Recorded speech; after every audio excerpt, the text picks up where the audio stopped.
Bonjour à toutes et à tous, je vous présente aujourd'hui l'album que j'ai fait, enfin le premier album que j'ai fait avec la box Scrap du mois de juillet chez Tout en Colle. Alors je vous fais un petit tour, j'ouvre les pages les unes après les autres ici, puis ensuite je vous montre les détails techniques de la réalisation. Le principe c'est que j'ai voulu prendre plein de formes différentes pour faire mes pages, et de ce fait obtenir un album tout à fait déstructuré. J'aime beaucoup ce genre d'album et j'en fais pas assez souvent à mon goût. Voilà, je vous montrerai des petites astuces pour les papillons, euh, pour les mettre en couleur. Ce sont juste des tampons qui sont mis en couleur et collés d'une certaine façon. J'ai fait des petites pages à pochette. J'ai installé des rubans aussi pour que ça dépasse un peu quand l'album est fermé. Et je me suis pas mal servi de toutes mes petites décos bois qui étaient fournies dans la box. Alors toutes les découpes ici qui constituent la forme des pages, je les ai faites moi avec des die et ma Cuttlebug. Mais bien sûr, vous pouvez très bien faire avec un massicot, avec des perforatrices de bordure pour ce genre de petits cadres festonnés par exemple. Ici, j'ai utilisé une perforatrice d'angle pour faire un insert. Voilà, vous voyez les décos bois cachés sous une fleur. La fleur n'était pas dans la box, oui, ça c'est sûr, mais vous en aviez d'autres. Puis vous en avez peut-être dans votre stock. J'ai utilisé le pochoir, j'ai utilisé des glitter pastes, et j'ai aussi utilisé des tampons des box précédentes, puisque je n'avais pas mis dans celle-ci. J'ai utilisé les valises là pour faire le fond de mon tag, et je le montre ça dans l'étape technique tout à l'heure. Et puis j'ai utilisé ce tampon là qu'on avait dans une box bien antérieure. Voilà, avec un petit peu du masking tape qui était fourni justement dans la box avec ce tampon. Ici, voilà, j'ai fait beaucoup de pages à pochette avec des petites tirettes, et les photos pourront se coincer, seront pas obligées d'être collées un peu partout. Ici, vous voyez que j'ai utilisé ma feuille de papier, j'ai détouré la tulipe pour faire un stop. Là, c'est une chute, ce petit papier quadrillé, c'est une chute d'un autre box qui traînait sur mon bureau, et d'un autre papier, pardon, qui traînait sur mon bureau. La petite glitter paste rose clair que vous voyez là dans le pochoir Splash, c'est la nouvelle glitter paste rose tutu. Ici, une petite tirette et une pochette sur le devant, une des fleurs qui était fournie dans la box avec encore une déco bois de la box, un oiseau et la cerise pour faire voilà, un petit emplacement comme ça, photo. Donc le principe vraiment ici, il est d'avoir quelque chose de déstructuré, vous aurez compris. Ça doit dépasser quand l'album est fermé, c'est le principe, c'est vivant, et voilà. Il reste aussi une petite pochette sur la page de fin. Donc comme vous le voyez, moi j'avais le carton rouge, je l'ai travaillé devant, je vous montre comment dans la vidéo. Si vous aviez le carton blanc, ondulé blanc, eh bien vous pourriez le teinter un petit peu en rouge, en bleu, en vert, comme vous voulez. Moi j'ai décidé de blanchir mon carton rouge. Alors, les étapes techniques commencent par là. D'abord, découper un morceau de carton au moins aussi grand que que la plus grande de toutes les pages, au moins en longueur. Il y en a une seule que j'ai décidé de faire dépasser en hauteur, c'est celle-ci, voilà. Et j'ai utilisé donc beaucoup de die que j'avais pour, voilà, pour faire des pages de formes différentes, de tailles différentes, etc. Une fois que j'ai fait tout ça, donc avec tous mes die, je les garde sur la table parce que je vais en avoir besoin. J'ai à peu près, je pense, 2 pages dans chaque format. Et puis dans mes chutes de papier blanc, j'ai utilisé des die plus petits pour ne pas perdre les chutes, et ça m'a fait des petites découpes à utiliser un peu partout dans l'album. J'ai utilisé 2 pages et demie sur les 5 pages fournies dans votre box pour faire cet album. Et il me reste également encore beaucoup de papier à motif à la fin, donc je vous ferai bien sûr d'autres projets avec la box. Alors d'abord, il va s'agir de percer les trous dans nos pages. Évidemment, comme aucune des pages ne fait la même taille, on va se faire un petit gabarit, ça sera plus simple. La plus étroite d'entre elles, chez moi, mesure un peu plus de 5 cm. Donc je vais me faire un gabarit en espaçant mes 2 trous de 4 cm. Donc je prends un morceau de papier qui en fait 5 ou 6, je ne sais plus, on va voir ça. Je fais un repère à 1, un repère à 4, et je couperai à 5 cm, voilà, c'est ça.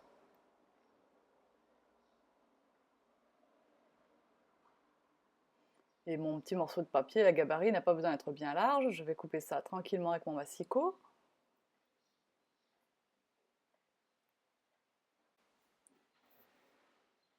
Voilà, je coupe donc à 5 cm, je vais faire mes 2 trous à la crocodile dans les petits repères que je me suis fixés. Je prends le gros trou de ma crocodile puisque ça sera plus pratique pour le passage des anneaux. Et là, le petit trait que je me suis fait avec en petites vagues, c'est pour montrer que ça sera à l'extérieur de mes pages. Donc ça, je n'ai plus qu'à le poser et à le centrer à la vue, hein, à l'œil. Voilà, je prends mon crayon de papier pour marquer l'emplacement des trous et je n'aurai plus qu'à percer. Alors bien sûr, comme il y a deux pages de forme identique, à chaque fois, je percerai les deux pages identiques en même temps. Gagner un peu de temps. Voilà, une fois que tout est fait, tout est assemblé, ça va donner ça.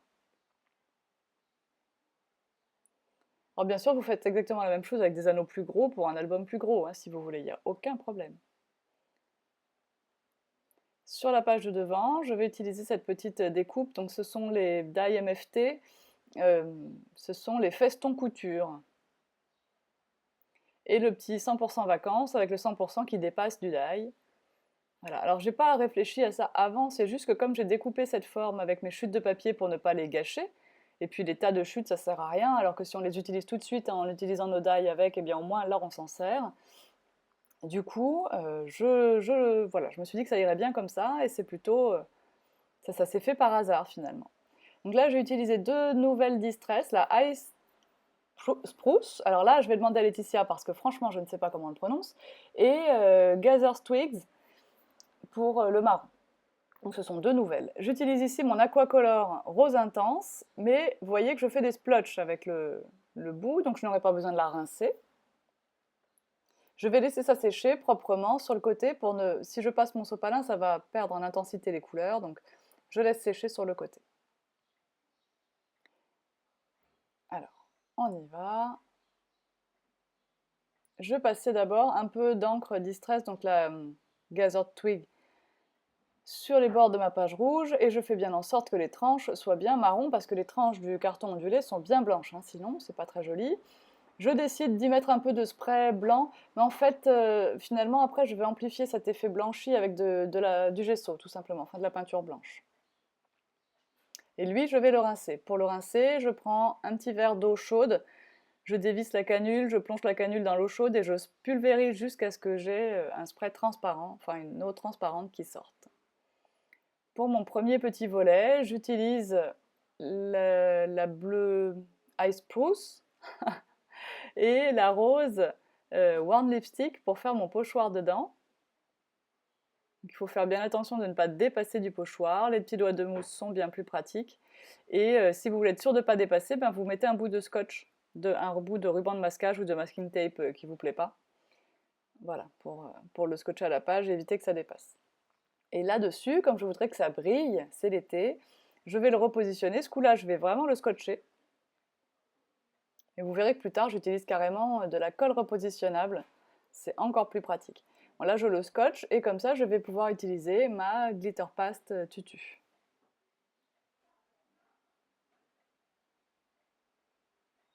Alors, le fait d'avoir mis l'encre Distress en dessous amplifie encore son côté rose, mais vous verrez qu'un peu plus loin, avec le pochoir Splatch, je l'utilise directement, et elle est déjà d'un très très joli rose. Elle porte très bien son nom, cette nouvelle Glitter Paste Rose Tutu. Donc chez Bobeni, hein, c'est eux qui nous font ce magnifique produit. J'utiliserai aussi la verte Wasabi un peu plus loin. Voilà, j'enlève un peu ce qui est passé sous le pochoir. Et je vais mettre ça de côté pour ne pas l'abîmer, puisque le temps de séchage n'est pas très long, mais quand même. Un petit peu de petits traits. Alors je prends un feutre bien rose pour que ça aille avec, pour souligner un peu les contours de ma page.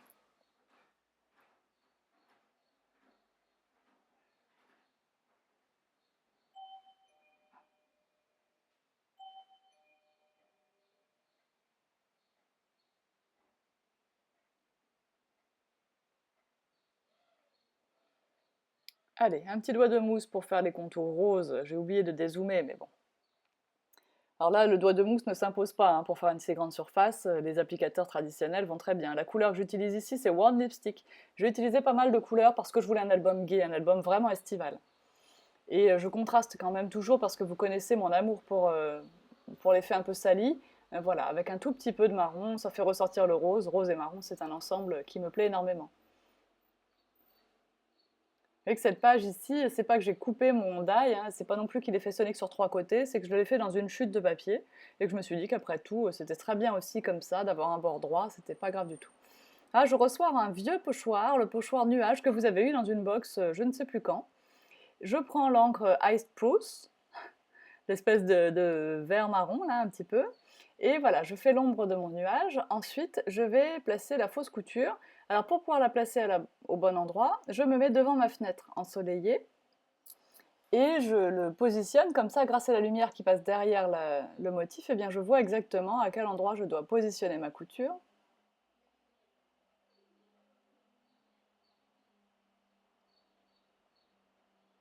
Et avec mon feutre, voilà. Alors je me suis rendu compte que j'ai pas fait assez haut là-haut, mais je vais reprendre ça. Et je vais souligner un peu les bords de mon nuage avec un feutre fin marron.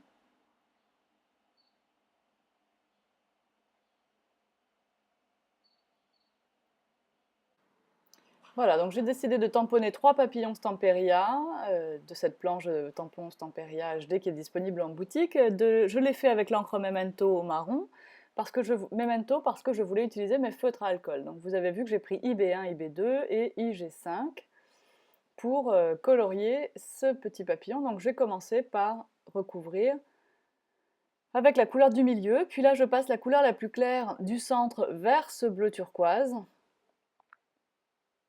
Je passe le gris clair sur l'autre côté du papillon, mon bleu turquoise, je repasse mon gris clair sur l'intersection pour fondre les nuances, et je prends, alors finalement c'est peut-être pas IB2,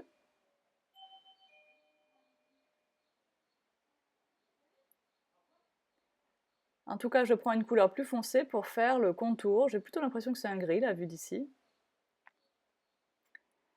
et je reprends toujours ma couleur claire pour refondre le tout.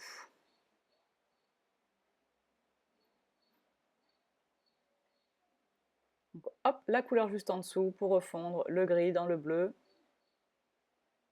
C'est toujours un crescendo décrescendo, hein. Et puis la couleur très claire pour fondre les deux premières, qu'on ne voit plus là dans le champ. Donc la couleur, le gris plus foncé que j'ai mis au bord, c'est le BGR3. Donc je le passe voilà, un petit peu. Je reprends le IG5, c'est le IG5 que j'ai pris le gris un peu soutenu là pour fondre le BGR3 dans le IG5. Puis je reprends mon bleu IB2, puisque c'était le bleu le plus foncé des deux.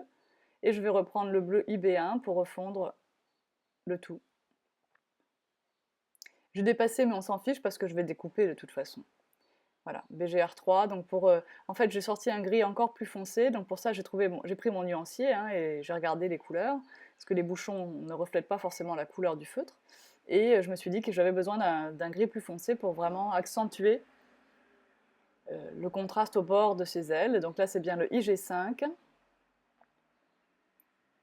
Finalement, il y a 3 gris et 2 bleus dans ce papillon. Il y a dans l'ordre IG1, IB1, IB2, IG5, BGR3.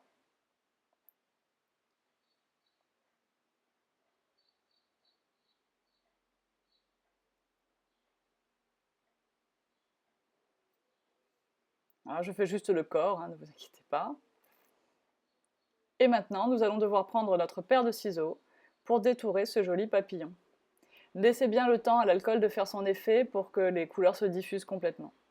Alors pour couper, vous le savez, on vous le dit souvent avec Laetitia, c'est votre feuille qui bouge et non votre poignet qui se contorsionne. Donc ici, ce sont des parties très saillantes, donc on peut s'y reprendre à plusieurs fois. Mais après, quand on va faire les ailes du papillon, avec tous les petits mini-festons là très irréguliers, eh bien c'est bien la feuille qui bouge dans la paire de ciseaux et non votre poignet qui bouge. De cette façon, vous aurez toujours des courbes bien régulières. Allez, je vous laisse finir le découpage et bien sûr, vous n'oubliez pas de passer un coup de feutre noir sur les tranches de votre papillon quand le découpage est fini, noir ou marron d'ailleurs, puisqu'on a utilisé de l'encre marron ici. Et pour les antennes du papillon, bien sûr, j'ai laissé un peu de blanc autour de ce trait qui aurait été beaucoup trop fin pour tenir la route. Alors, notre papillon est mis en forme, je l'ai arrondi autour de mon doigt. Je vais le recouvrir de Crystal Drop, de gel 3D, comme de la résine, hein, le Crystal Drop. comme le Glossy Accent, comme je dis toujours, mais en mieux et en moins cher. Et voilà, je vais le recouvrir comme ça et je vais le laisser sécher le temps qu'il faut, c'est-à-dire jusqu'au lendemain, pour que notre papillon soit bien brillant. Et ça a l'avantage aussi de rigidifier un petit peu ses ailes, parce que là, je n'ai pas utilisé un papier très épais, c'est un 160 grammes que j'avais. Voilà, je le mets bien de côté pour surtout ne pas poser mes gros doigts dessus trop tôt. Je vais en colorier un autre et cette fois-ci utiliser PL1, PL2 et un brun, le EB quelque chose, EB4 je crois. Donc je commence par mettre le PL1, je prends le PL2, je pars de l'extérieur pour revenir vers l'intérieur car je souhaite que l'intérieur soit plus clair. Je reprends le PL1 pour fondre le 1 et le 2 ensemble. Et je prends le EB4 pour faire l'ombre autour de mon papillon. Je vais fondre avec le PL2. Les couleurs sont un peu éloignées, il faudra donc que je sature un peu plus mon papier pour obtenir un joli dégradé en douceur entre ces deux couleurs.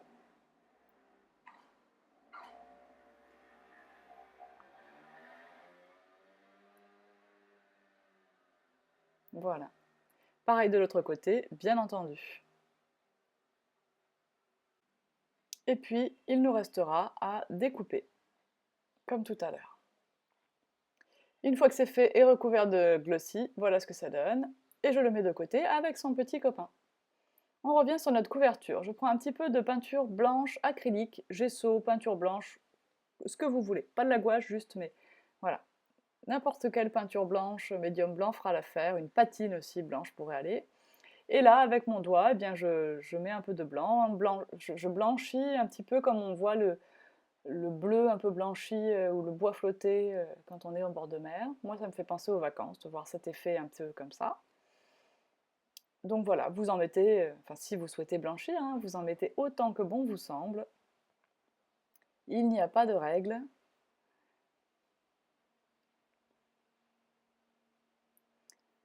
Là-dessus, je vais coller mon étiquette sur de la mousse 3D.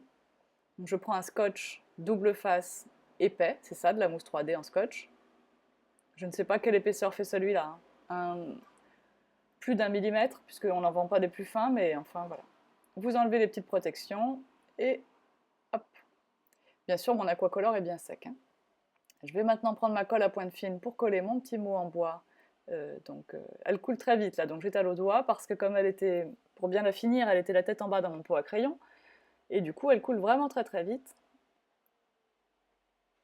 Et je colle mon mot vacances et le 100% seulement déborde.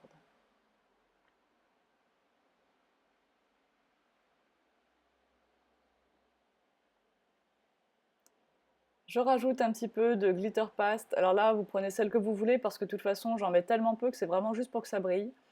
J'aurais pu prendre mon Crystal Drop pailleté également, hein, parce qu'on ne verra plus la nuance rose, étant donné qu'on est sur un fond quand même assez foncé.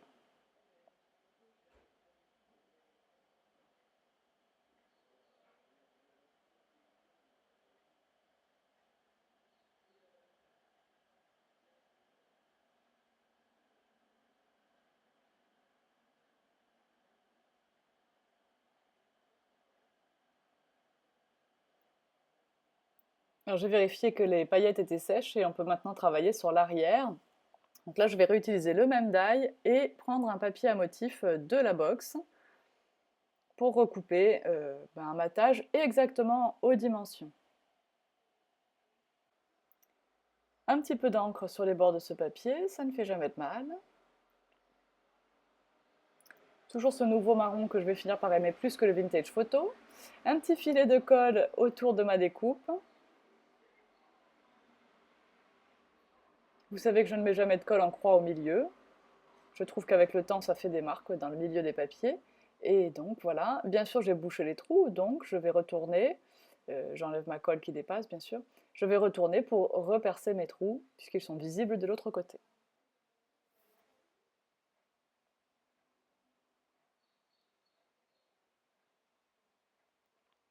Alors bien sûr, là je vous montre les aspects un petit peu techniques, pour voir où sont collés quelles décos en bois, il faudra se reporter à la première partie de la vidéo, hein.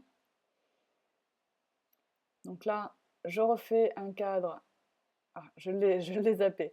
J'ai refait un cadre un petit peu plus petit pour la partie que vous avez vue avant, feston couture. Et ici, je prends ben, le die tag, la taille en dessous. Je marque un pli ici, parce que j'avais envie que ça forme une pochette. Mais je ne colle pas ce petit rabat, il restera un tout petit peu en relief comme ça. Et donc je ne vais le coller que sur 3 côtés.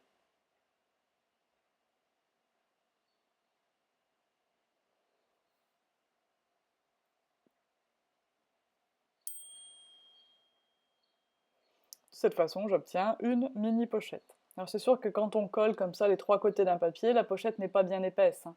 On ne peut pas mettre quelque chose d'épais à l'intérieur, mais pour une petite tirette, c'est sympa. Ici, on fabrique un œillet de papier, donc un trou à la crocodile, une mini perforatrice cercle, la mienne fait un peu plus d'un centimètre, 1,3 ou 4, je crois, centimètres de diamètre. Hop, et on a donc 2 œillets de papier pour venir consolider ce trou que nous avions fait à la crocodile dans notre tag. Et là-dedans, nous allons utiliser un bout du ruban, vous savez, c'était le ruban surprise dans la présentation de la box. Mais bien ce ruban surprise, vous avez toutes découvert que c'était un ruban assez large, gris à pois blanc. On l'insère là-dedans, on coupe en biseau d'un côté, en biseau mais dans l'autre sens de l'autre côté. Et pour faire tenir ceci, vous pouvez soit agrafer, soit utiliser un bout de la ficelle rose, c'est ce que j'ai choisi là. Un petit bout, hop là. Et faire tout simplement un nœud simple, enfin 2 nœuds simples pour le bloquer. Voilà, je trouve que c'est joli, ça les fait se resserrer, se mettre un peu en volume. On recoupe les morceaux un peu trop longs de la ficelle rose, mais pas intégralement quand même, et voilà. Une page de plus. De l'autre côté, ben, j'ai redécoupé aussi un grand tag sur seulement la moitié pour utiliser une chute de papier, ça me fait une pochette. Sur cette grande partie-là, je découvre en même temps que vous, je ne me souviens plus ce que j'ai fait. Alors, je mate avec ce joli papier dont je trouvais que c'est dommage d'utiliser pour une petite surface. Donc, je choisis une grande page pour utiliser ce papier-là. Et je vais couper un matage en enlevant 5 mm à la taille de ma page.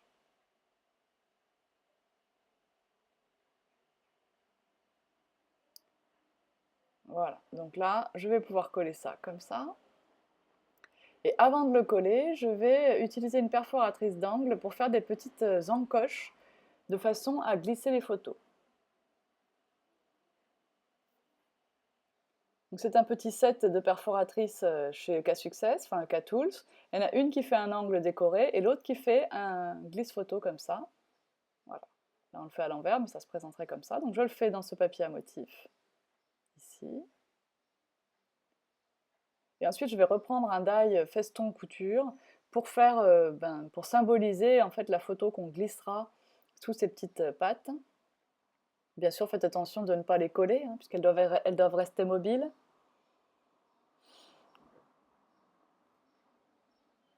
Et voilà, vous centrez bien votre matage. Et c'est parti.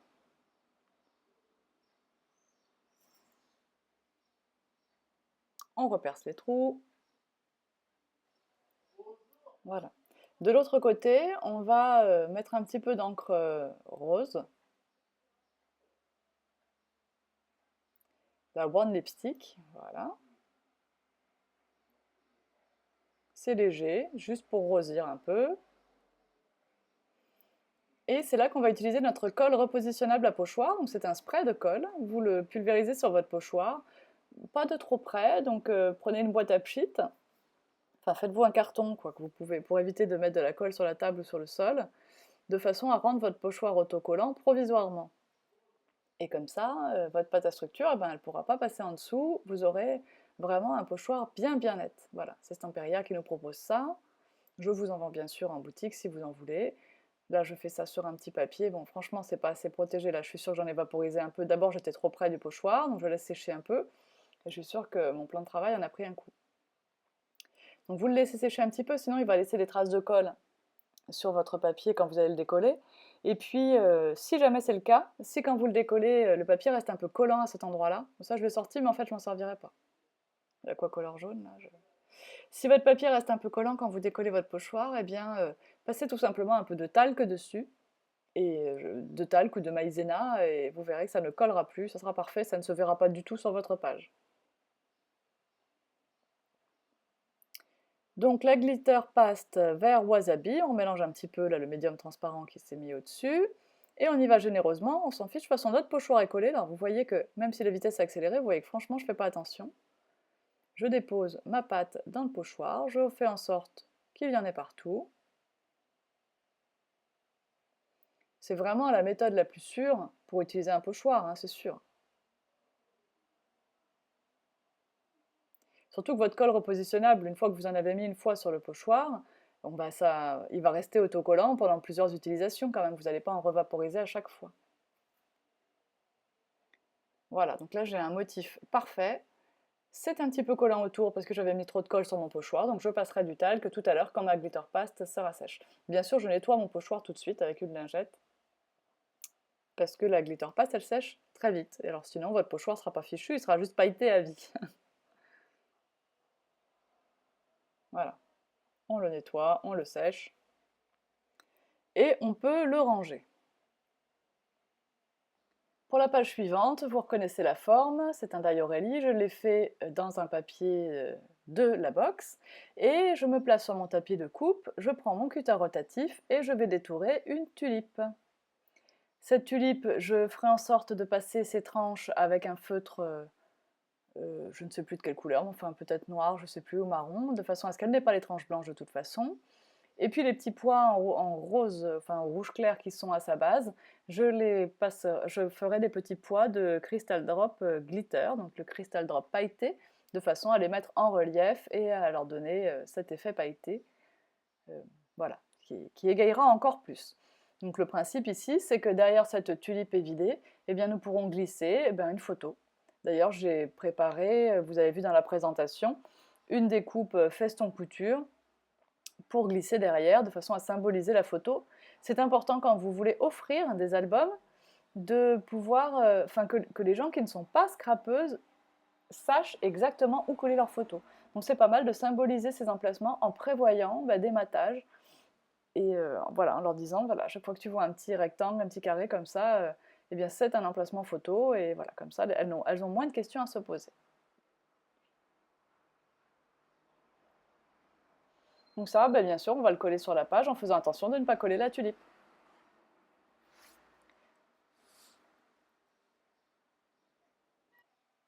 Voilà, je rétale un petit peu mes points de Crystal Drop pailleté.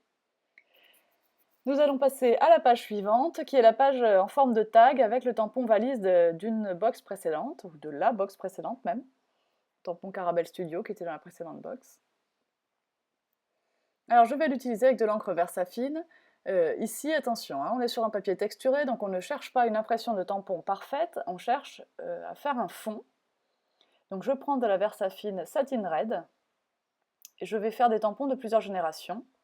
Donc en entier pour le tampon de première génération, à moitié pour le tampon de seconde génération, et seulement la valise du haut pour le dernier.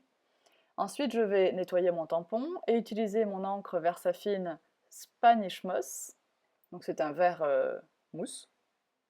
Très joli, je l'aime beaucoup ce vert, il n'est pas criard du tout, il est très beau. Et vous voyez que je n'utilise même pas mon bloc acrylique parce que je n'ai pas besoin que l'impression soit parfaite.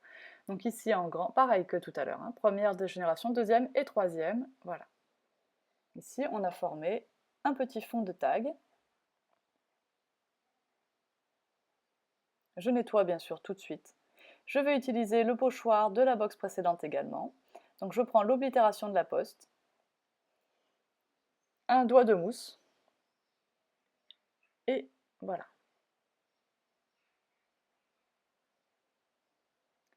Bien sûr les vaguelettes.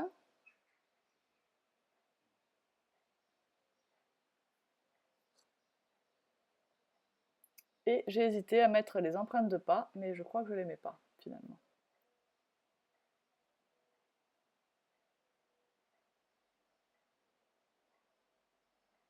Donc je marque bon moment dans le timbre à date et je marque juillet 2016 au centre du timbre à date.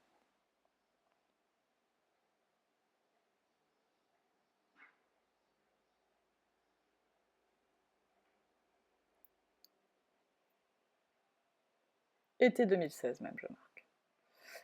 Je vais utiliser un bout de masking tape style courrier international. Et voilà, je réutilise ce tampon aussi. D'ailleurs, le masking tape était dessus parce que c'est une box où je vous avais fourni ce masking tape qui était enroulé autour du tampon. Et là, je sais plus, parce que je crois que je voulais marquer date, et en fait j'ai dû marquer remember, il me semble, mais bon, peu importe.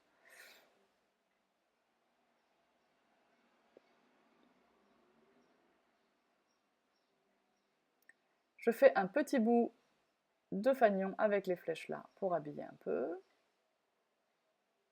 Ah si, j'ai bien mis date, c'est sur un autre que je me suis trompée alors. Et voilà, il ne manque plus que le petit morceau de masking tape pour terminer ce tag.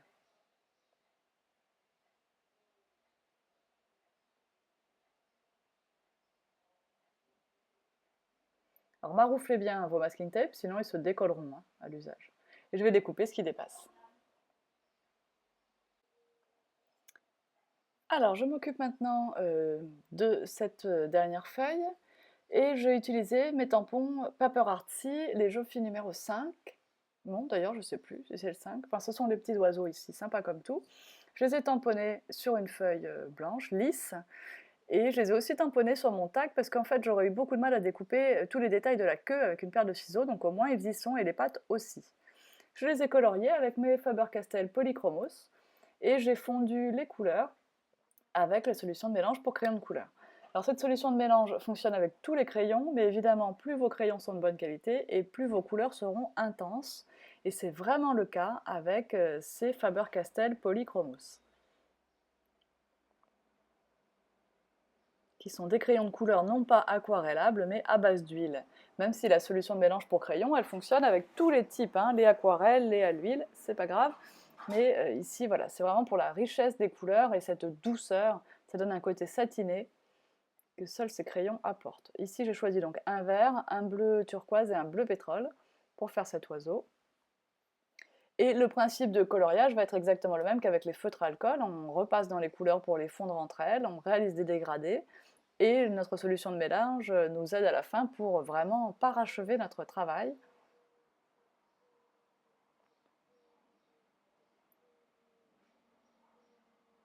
Ici, mais c'est vrai que ces crayons sont d'une telle qualité que même sans essence minérale, déjà, ça serait joli. Donc, voilà, un peu de orange et de rouge pour le bec.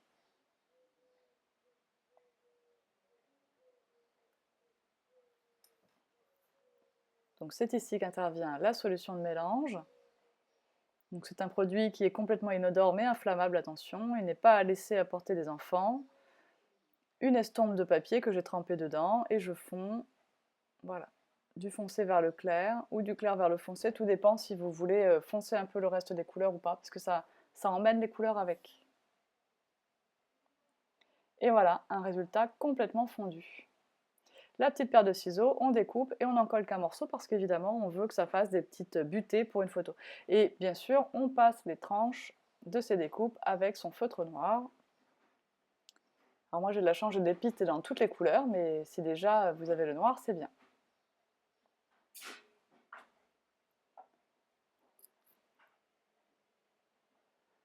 Voilà, et on le colle donc simplement sur le haut à droite pour pouvoir passer une photo derrière.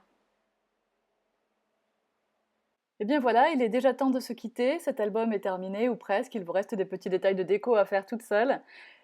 J'espère qu'il vous a plu, je vais vous faire d'autres projets avec cette box, je sais qu'il y a des box disponibles à l'unité si vous voulez vous occuper pendant ces vacances. Elle reste dans la boutique en ligne, la nouvelle boutique d'ailleurs, hein, dont les petits problèmes de démarrage sont résolus. Vous n'avez plus maintenant du tout aucune difficulté à modifier les quantités dans votre panier notamment. Pour le petit papillon ici, pour que ses ailes ne s'aplatissent pas, n'oubliez pas de coller un petit plot de pistolet à colle chaude en dessous. La colle simplement sous le corps et le pistolet à colle chaude vraiment à la base des ailes pour qu'elles restent bien relevées comme ça. Eh bien je vous dis à très bientôt, bon scrap à toutes et à tous, bye bye!